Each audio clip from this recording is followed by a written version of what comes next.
Templi puhastamine. Jälle olid käes paasapühad. Esmakordselt peale oma avaliku tegevuse algust saabus ka Jeesus pühiks Jeruusalemma ja läks templisse. Kohale jõudnud nägi ta, et templist oli tehtud turuplats. Kuuldus loomade häälitsusi ning meeste ja naiste karjumist ja riidu. Laudade taga istusid rahavahetajad. Paljud inimesed olid tulnud kaugelt võõramaa rahaga, millega ei saanud templimaksu maksta. Selleks kasutati vaid püha seeklit.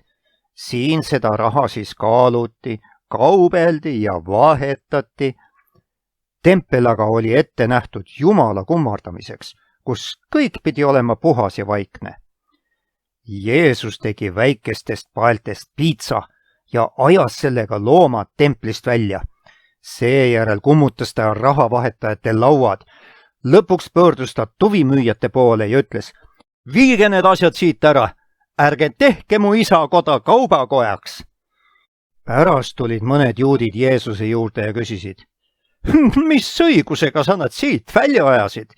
Kui sul on selleks volitused Jumalalt, tee mõni ime, et seda tõestada." Jeesus vastas: "Lammutage see tempel ja ma püstitan selle 3 päevaga." Juudid olid hämmingus, kuna templi ehitamine oli võtnud aega 46 aastat. Ent Jeesus mõtles templi all hoopis iseennast.